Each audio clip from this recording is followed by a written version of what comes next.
Faly miarabantsika mpiara-mianatra ny leso isikolo sabata indray amin'izao sabata maraina izao a. Faly miaraka aminao, faly miaona aminao. Miarabantsika rehetra amin'ny anaran'ny tompo indray a, izay nitantana antsika tsirairay avy ka tafahoana soamatsara amin'ity sabata ity. Tononona mandrakariva ao aminao ny fiadanan'ny tompo ary ny fahasoavany iny mba haneniky mandrakariva amintsika tsirairay avy. Lesona fahafolo sika ankehitriny amin'ny mitondra ny lohateny hoe ny fanekena sy ny maridrafitry ny taberna kely izay mbola amin'ny bokin'ny Eksodosiany no anasanantsika tsirairay avy a. Manasanao raiso ny baiboly a, raiso ny lesona hoe ny am-pelantanana fa hiaraka andinika ny ten'Andriamanitra isika. Mialohan'izany anefa dia manasanao mba hiaraka hivavaka amiko. Andriamanitra rainay any an-danitro, misotranao zahay noho ny fitiavanao anay, noho ny fitantanana, noho ny famindrampo izay ombolomenao anay ka afaka tafahoana indray zahay amin'izao sabata izao. Sabata fitsaharana, sabata fitahina, ary mao sabata fifaliana ho anay ihany koa izany. Ankehitriny ary, raha handinika ny lesona sekoly sabata izahay, dia mangataka ny fanatrehanao, mangataka ny fanena masina mba ho aminay tsirairay avy ka hametraka lesona sarobidy ho anay, hiatrehanay ny fiainanay andavanandro.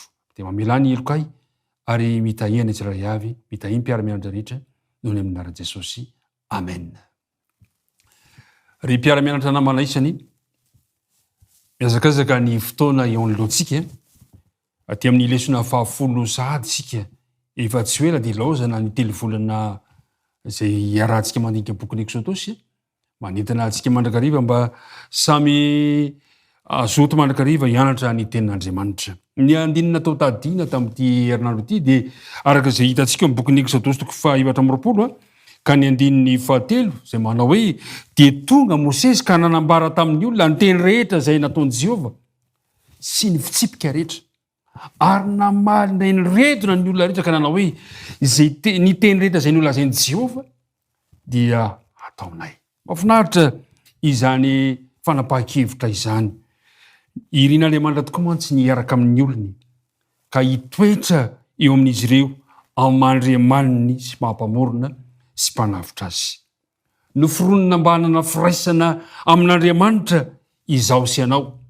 Saingy izao mila fotoana, mila ezaka anefa izany fifandraisana izany, ary tena tokony kolokoloina ka noho izany araka ny tenin'ny apôstôly Paoly amin'ny Hébreo toko 12:1 sy hoe mijery an' Jesosy tompony filohantsika, izany hoe Andriamanitra zany tokony fatoana amin'izany fifandraisana amin'Andriamanitra zany, fa tsy ny tenantsika. Ary izany fifandraisantsika amin'Andriamanitra zany no miantoka mandrakariva ny fiarahantsika amin'Andriamanitra. Andriamanitra dia namonjy ny vahoakany teo amin'ny fahefan'ny Egypta. Andriamanitra nanome ny fahafahana rehetra, nitondra ny vahoaka namakivaky ny hevitra, nanorina ihany koa ny fanekepitiavana tamin'ny alalan'ny fanomezana ny dididy folo teo an-telombola sanay. Ary dia no amafisina izany amin'ity androany ity zany dia ny hoe ny fanekena sy ny maridrafitry ny taberna kely. Ka izara roa dindinika iarahantsika eto androany dia ny fanamafisana ilay fanekena izay nataon'Andriamanitra, ary ny faharoa ny fitoerana masina na ny taberna kely izay maneho fa eo anivontsika mandrakariva Andriamanitra. Ry mpiara-midinika namana, manasanao ary manokatra amin'ny bokin'ny Eksodosy. Eksodosy toko faha-efatra amby roapolo, manomboka amin'ny andininy voalohany sy ny manaraka rehetra dia ahitantsika ny fomba nentin'Andriamanitra namafisana izay fanekena izay. Satria araka ny fahalazantsika teo, Andriamanitra dia te hifandray aminao, te hanamafy ilay fanekena amin'izay fifandraisana izay, ary nahatonga ny olona hiteny manao hoe izay lazain'i Jehovah dia hataonay. Zao no fanambarana amin'ny andininy Eksodosy toko faha-efatra amby roapolo ka ny andininy fahatelo. Zao le fomba nataon'Andriamanitra, dia tonga Mosesy ka nanambara tamin'ny olona ny teny rehetra izay nataon'i Jehovah sy ny fitsipika rehetra.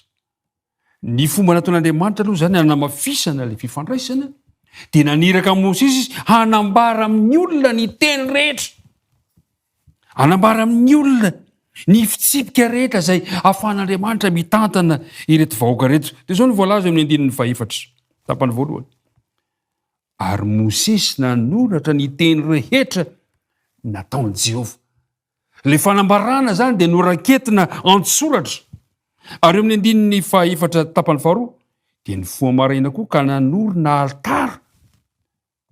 Anamafisana le fanekena zany dia nisy fanambaranam-bava, nisy fanoratana tamboky ary ny fanorenana ny altara. Eo amin'ny andininy fahaefatra ihany dia nanorina ny altara teo ambodin'ny tendrombohitra sy tsangam-bato 12 araka ny firenen'ny Israely 12. Ary ny manaraka dia zao, eo amin'ny andininy fahadimy dia hoy izy hoe ary ny zatovo amin'ny zanak'Israely ny rainy dia nitondra fanatitra hodorana ireo ka namono vato-trombilahy natao fanatim-pihavanana ho an'i Jehova. Voalohany zany dia nambarambava ilay tenin'Andriamanitra, nosoratana antsoratra, dia nanorina altara, nanorina tsangam-bato, dia eto nanatitra fanatitra tamin'ny fanatim-pihavanana ilazany azy. Ary amin'ny andininy fahaenina dia izao ny voalaza hoe ary nalain'i Mosesy ny atsasaky ny rà ka nataony teo anaty lovia, ary ny atsasany rà kosa natompony teo amin'ny altara. Dia hitantsika teo fa nalain'i Mosesy ilay ran'ilay biby izay natao fanatitra dia natentiny teo amin'ny altara, natentiny teo amin'ilay boky nanaovana fanekena, ary dia noverina novakiana indray. Izao ny voalaza eo amin'ny andininy fahafito dia naka ny boky ny fanekena izy ka namaky teny teo anatrehan'ny olona. Dia naverina ny vakiana. Zany ny fomba entin'Andriamanitra hanamafisa. Ilay Andriamanitra ny Baiboly dia Andriamanitra ny fifandraisana, Andriamanitra zay tiantsika marina fa eo ny fandarana asan'Andriamanitra, eo ny fikasan'Andriamanitra, kanefa na izany dia izao mifantoka betsaka amin'ny olona Andriamanitra. Tiako ny ampahery anao fa mifantoka ny amintsika, mifantoka ny aminao Andriamanitra, mifantoka ny amintsika izy. Ary zay nahatonga Jesosy ilaza ao amin'ny filazantsara ny Jaona 20:12 manao hoe ary izao raha sandry raha hiala amin'ny tany dia hitaona ny olona rehetra anatona. Mahafinaritra fa tian'Andriamanitra ny mifandray amintsika tsirairay avy. Dia izao no voalaza eo amin'ny andininy fahavalo ary nalain'i Mosesy ny rà ka natompony tamin'ny olona dia hoy izy indro ny rà ny fanekena izay nataony Jehova taminareo ny amin'izany teny rehetra izany. Rehefa nandriana izany ny olona dia nanakoako izy hoe ary namaly indray ny retina ny olona rehetra ka na hoe ny teny rehetra izay nolazain'i Jehova dia ataonay. Mahafinaritra ny fanoloran-teny, mahafinaritra fa vokatry ny fony izy ireo tokoa izany teny izany, satria fantany fa Andriamanitra manamafy ny fanekena. Fa saingy izao mba hanamafisana an'izany dia natetina teo amin'ireo olona ireo, zany hoe nafafy tamin'ny olona sy teo amin'ny boky ilay rà izay maneho antsika mandrakariva ny fahamendrehan'i Kristy, ilay rà izay nalatsaka dia maneho sahady ny tandidy ilay zanak'Andriamanitra, satria ny ràn'i Kristy mantsy no mamela antsika, no manadio antsika, mahatonga antsika hanana fifandraisana mety amin'Andriamanitra. Fa saingy ny zana tsy takatry ny olona marina fa eo ny hafanam-po. Fanoloran-tena ilainy zany fa tsy fantatry ny olona fa izy anie malemy, marefy ihany izy ka mila tsy fantatra izy ireo fa mila fanampiana, mila fanampiana avy any ivelany. Izy moa ny any ivelany, io ny mila ny fahasoavan'Andriamanitra. Marina fa eo le hoe ny teny rehetra izay nolazain'i Jehova dia ataonay. Fa saingy izao fantatr'Andriamanitra ny fahalementsika tsirairay avy, fantatr'Andriamanitra ny tsy fahampiantsika. Noho izany Andriamanitra dia nanampy antsika mba hahafahantsika mahatanteraka izany fifandraisana amin'Andriamanitra izany. Ary dia zay ny voalaza ao amin'ny fizarana talata ny men'Andriamanitra antsika ny hery hoentina makato. Zao no voalaza ao amin'ny bokin'ny Ezekiela 9:10. Manasanao mba hamaky an'izany Ezekiela 9:10, ahitantsika ny fomba hanampian'Andriamanitra, hanampian'Andriamanitra anao mba ahafahantsika mahatanteraka le teny manao hoe zay rehetra lazain'i Jehova dia ataonay. Fa raha amin'ny herin'ny tenako sy ny amin'ny herin'ny tenanao tsy vitanao izany. Dia noho izany zao ny fanapa-kevitra nataon'Andriamanitra amin'ny andininy 420. Ezekiela 9:10 izy hoe fa alaiko avy tany amin'ny tany jentilisa ianareo ary angoniko avy any amin'ny tany rehetra ka oentiko ho any amin'ny taninareo. Andriamanitra mihitsy no manao fanampiana, angonony Jehova isika tsiraray avy, angonony isika. Dia zao no voalaza eo amin'ny 1:10. Dio fa fazako rano madio ianareo ka adio, ny mba ho afaka amin'ny fahalotonareo rehetra sy ny sampinareo no anadiovako anareo. 9:20. Ary omeko fo vaovao ianareo, ary fanahy vaovao no ataoko ao anatinareo, ary esoriko ao anatinareo anatinareo, ary esoriko amin'ny nofonareo ny fovatoka omeko fo nofo ianareo. Ary ny fanahiko no ataoko ao anatinareo ka tonga nareo handeha araka ny lalako sy tandrina fitsipiko ka anaraka azy. Mahafinaritra ny fanampian'Andriamanitra antsika. Tsy vitantsika ny manana fifandraisana amin'Andriamanitra na dia eo aza ny hafanampotsika, fa mila ny fanampian'Andriamanitra sika. Tsy avy ato anatintsika le fanampiana, fa avy amin'Andriamanitra. Zay natokany mpaminany Ezekely nilaza izany teny izany, ka Andriamanitra mihitsy nanao ny fanambarana. Omeko fo vaovao ianareo. Hoy izy hoe angoniko dia dioviko, esoriko ao anatinareo ny fovatonareo, dia omeko fo nofo ianareo. Andriamanitra mihitsy no manampy atsika, ary voalaza fa hoe ny fanahiko no ataoko ao anatinareo. Dia niarany reto ny olona ry mpiara-mianatra namalesany, ny fankatoavanao an'Andriamanitra, ny fankatoavantsika an'Andriamanitra dia tena fanomezana avy amin'Andriamanitra. Vita zay fifanekena izay, dia endro fa niantso ny mpitarika azy Andriamanitra, ny mpitarika reto vahoaka an'Andriamanitra. Andriamanitra zao no voalaza amin'ny Exodosy 4:20. 1. Ary hoy izy tamin'i Mosesy: miakara ao amin'i Jehova ianao sy Arona sy Nadaba sy Abio ary ny 70 lahy amin'ny lohan'ny Israely ka miankofa ely lavitra eny ianareo. Nefa Mosesy ihany no anakaiky an'i Jehova, fa ireo tsy manakaiky, ary ny olona tsy mba hiakatra homba azy. Hitantsika eto fa nisy fiantsona ireo loholona, ireo mpitarika nomen'Andriamanitra voninahitra lehibe. Ireto mpitarika eto nantsony ho eo aminy, inona moa izy ireo? Zao no voalaza eo amin'ny 9:9. Dia niakatra Mosesy sy Arona sy Nadaba sy Abio ary ny 70 lahy tamin'ny lohan'ny Israely. Ry mpiara-midinika namana, ho anao mieno zao fandarana izao, omen'Andriamanitra voninahitra, antsony isika ho eo aminy. Reto mpitarika reto dia nantson'Andriamanitra mba hiakatra ho eo aminy.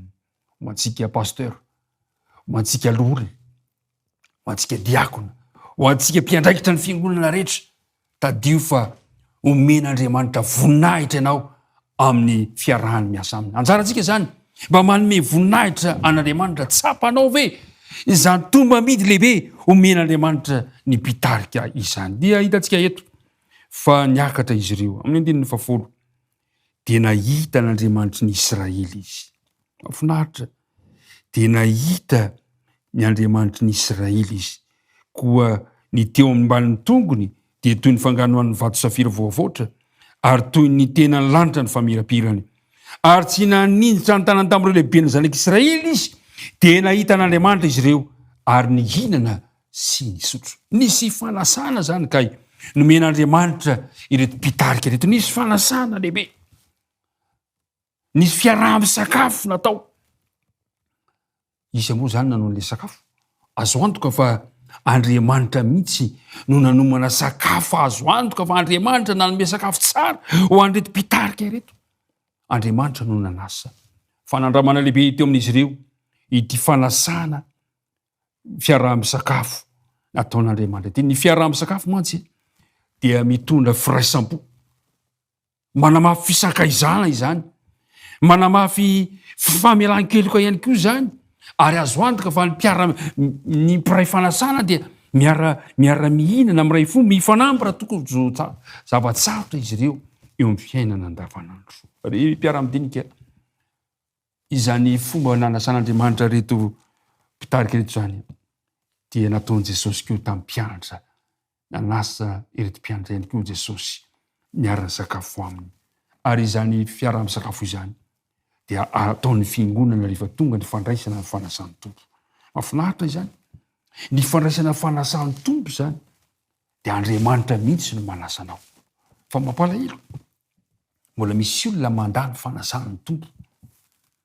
Nefa ny fanasan'ny tompo anao dia fanomezam-boninahitra any tsirairay avy. Ry mpiara-midinika namana, namafisin'Andriamanitra ny fanekena amin'ny fifandraisana amintsika. Ny fizarana faharoa indray dia tahaka an'izao. Vita ilay fanamafisana, dia tian'Andriamanitra amin'izay rehefa vita ny fanekena dia asehon'Andriamanitra amin'izay fa te honina eo amin'ny Andriamanitra. Fantatsika tsara fa teo mandrakariva Andriamanitra anie. Nanaraka azy ireo mandrakariva Andriamanitra. Fony tany Egipta teo Andriamanitra. Namakivaky ny efitra teo Andriamanitra. Namakivaky ny ranomasina mena teo Andriamanitra. Fa tamin'ity indray mandeha ity dia mbola nanome lesona hoe Andriamanitra amin'ny fitaovana iray ngeza be dia ny fanorenana ny fitoerana masina na ny tabernankely. Izao no voalaza eo amin'ny 9:7. Ary asaovy manao fitoerana masina ho ahy izy dia honina eo aminy. Nisy baiko nomen'Andriamanitra any Mosesy. Mosesy nahazo baiko manao hoe asaovy manao fitoerana masina ho ahy izy dia honina eo aminy aho.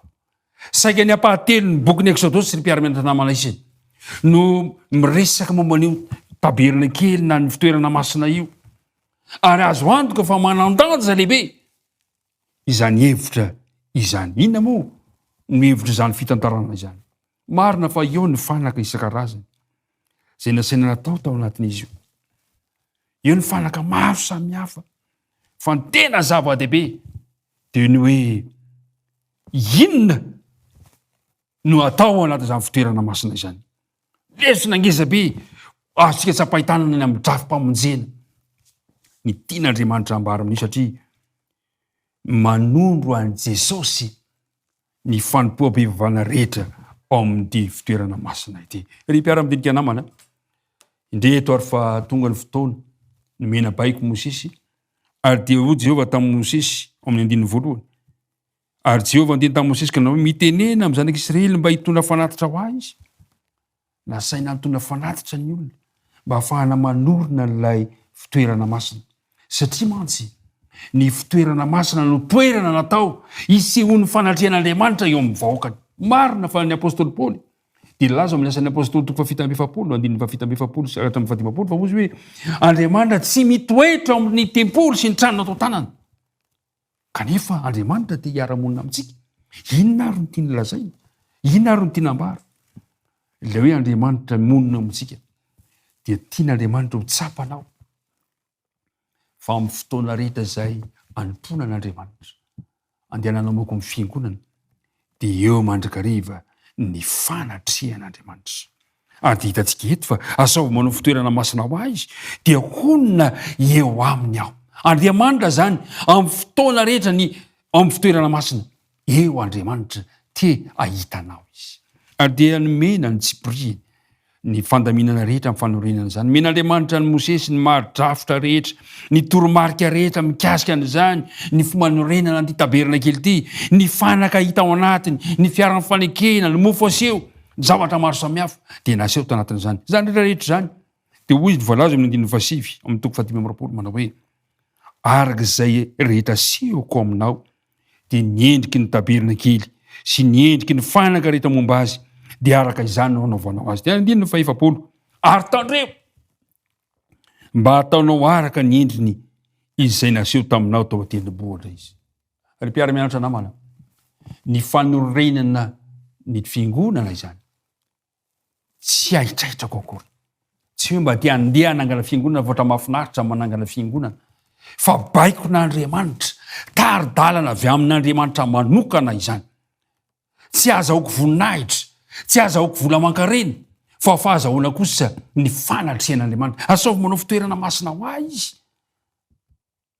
dia honina eo aminy aho o Jehovah. Ry mpiara-midinika namana, eo amin'ny fanatrehantsika Andriamanitra. Ary ny mahafinaritra amin'ny resaka ity ihany koa dia nilay fanaka sarobidy izay hita ao amin'izany toerana zany dia ao amin'ny hitantsika jerentsika eny ao amin'ny Exodosy Exodosy 7:20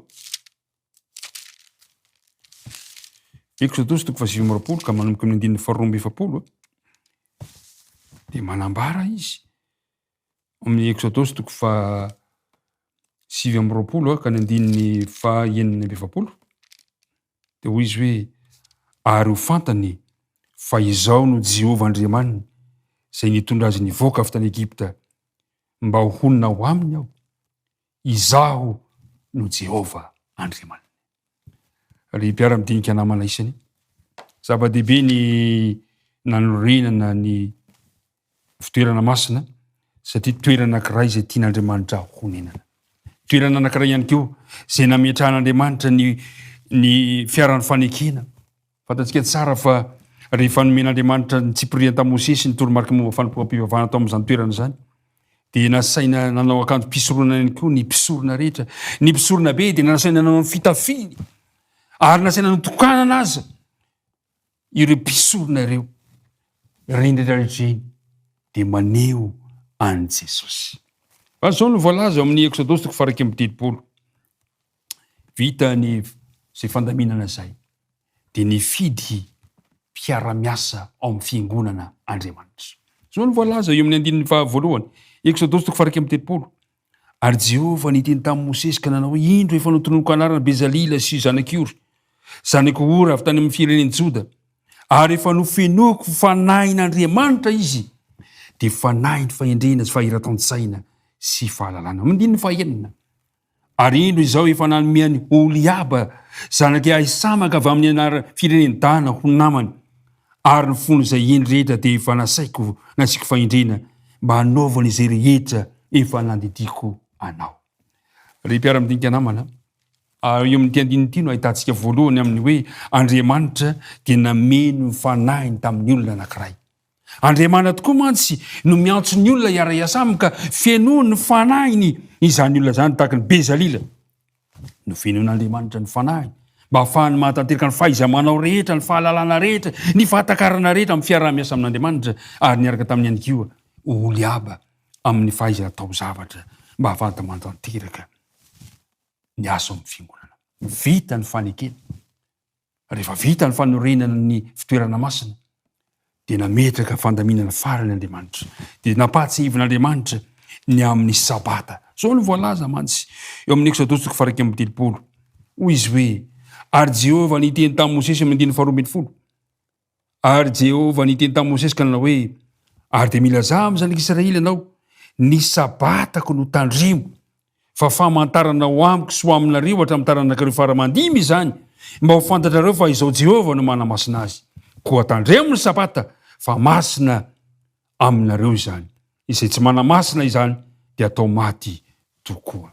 Ry mpiara-mianatra namana isany, hitantsika eto izany fa rehefa nanao faneken'Andriamanitra ka namafisiny izany, ka ny olona rehetra dia niarany reto. Dia hoy Jehovah mahay rehefa izany ary manorena fitoerana masina dia honiny ao aminareo aho. Ary dia nanendry olona Andriamanitra hiara-iasa amin'ny fiangonana ka nofenoany ny fanahy masina. Ry mpiara-mianatra namana isany, ny mpiara-miasa rehetra amin'ny fiangonana dia fenoan'Andriamanitra ny fanahy. Iriko mba ho feno fanahy masina ny tsirairay avy ao amin'ny fiangonana. Ary rehefa vita izany dia nampatsihevin' Jehovah fa tsy afa-misaraka amin'ny fitoerana masina ny fahamasina ny sabata. Ny sabata tokoa mantsy no fahamantarana fa Jehovah ny mpamorona, Jehovah ny mpanavotra, Jehovah no mpitarika antsika tsirairay avy. Nomen'Andriamanitra ny sabata ho voalaza teo ho famantarana. Zao no voalaza eo amin'ny Exodosy izy hoe sabata no tandremo fa famantarana ho amiko sy ho aminareo. Ary nanamafy an'izany ny mpaminany Ezekela. Ezekela 2:20. Ezekela 2:20 ka ny 2:20 dia nanamafy an'izany fanambarana izany ny Ezekela. Hoy izy hoe Ezekela 2:20 ka 2:20. Ary meko azy koa ny sabatako ho famantarana ho amiko sy ho aminy mba ho fantany fa izao Jehovah no manamasina azy. Mpiara-mianatra namana, toerana manokana tian'Andriamanitra ionana amin'ny vahoakany ny fitoerana masina. Fantatsika tsara fa atao amin'ny fitoerana masina nasaina ny Terezina ny fiaran'ny fanekena, ary nisy rakim-panavotana teo ambon'izany fiaran'ny fanekena izany. Io rakim-panavotana io tsy iza fa Jesosy Jesosy Kristy mihitsy manamasina manamilanja ny fanatrehana ao amin'ny fiangonana. Men'Andriamanitra ny fiangonana mba ionenany ionany amin'ny vahoakany tsirairay avy. Iriko mba atsapy ianao fa miona amin'Andriamanitra ianao rehefa miditra ao amin'ny fiangonana. Ary farany dia zao lazainy teto, rehefa vita zany rehetrarehetra zany, nampatsahivon'Andriamanitra fa tsy afaka misaraka ao anatin'ny fanekena ataon'Andriamanitra amin'ny olona, tsy afaka misaraka amin'ny fitoerana masina izay honenan'Andriamanitra ny fitandremana ny sabatany Jehova. Andriamanitra ny hita ianao, Andriamanitra ny hita antsika tsirairay avy, ka atsapantsika fa ny fitoerana masina dia fotoana ionantsika amin'Andriamanitra. Fantatsika tsara fa rehefa tonga tety ambony tany Jesosy dia foana avokoa ireo lalam-pisoronana izay naindreketan'ireo mpisorona rehetrarehetra, satria Jesosy mihitsy no sorona teo amin'ny fijaliana. Ka rehefa maty Jesosy dia voalaza fa tritra ny efitra lamba, ny lamba tao amin'ny efitra ny zara, tsisy ny lana azy intsony. Jesosy no mpamonjy antsika tsirairay avy. Nanana anjara teo amin'ny fitoerana masina tokoa ny nahafatesany Jesosy, ka ny nahafatesany no nanamarika fa ny fitoerana masina dia fotoana ahafahan'Andriamanitra miaona amintsika. Fantatra fa rehefa noravan'i Nebokadnezara zany fitoerana masina zany tamin'ny fotoan'andro ao amin'ny Daniela 9 dia nanome toky ny vahoakany Andriamanitra ao amin'ny bokin'i Ezekela 11 ka ny 110, Ezekela 11 ka ny 110. Rehefa rava le fitoerana masina dia zao ny teny nataon'i Jehova tamin'ny zanak'Israely. Koa lazao hoe izao no lazain'i Jehova Tompo, na dia nampandehanako lavitra tany amin'ny jentilisa aza izy, ka naheliko tany amin'ny tany maro, dia ho fitoerana masina ho azy vetivety aho any amin'ny tany izay eleny. Andriamanitra mihitsy manaiky ho fitoerana masina ho antsika. Andriamanitra te honina eo aminao. Andriamanitra te ho eo anilanao. Koa androany ary raha fikasan'Andriamanitra tany am-boalohany niaraka amin'ny vahoakany, dia mba iriko ihany koa zany mba fikasana ho anao niaraka amin'Andriamanitra. Andriamanitra te ho eo akaikinao. Ary dia le teny izay nataon'ny olona nanao hoe ny teny rehetra izay nilazain'i Jehova dia ataonay, dia isika kosa milaza izany ankehitriny manao hoe noho ny fahasoavan'i Jesosy, noho ny fanampian'Andriamanitra dia izay lazain'i Jehova aminay dia ho tanterahanay. Tsy vitantsika amin'ny herin-tenantsika izany, fa mila ny fanampian'Andriamanitra isan'andro. Sika Andriamanitra ny hitahy antsika rehetra, Andriamanitra ny hombantsika, ka ny fanekena izay namafisin'Andriamanitra ao amintsika sy aminy dia hitondra firaisana sy fifandraisana ety amintsika tsirairay avy. Ny Tompo ny hombanao, mirarosoanao amin'ity sabata ity. Andriamanitra tsy hamelanao irery, ary azo antoka fa ny fikasan'Andriamanitra ifandray aminao dia ho tehiriziny mandra-piavon'i Kristy eny amin'ny raolanitra izany. Andeha ary hiaraka hivavaka isika.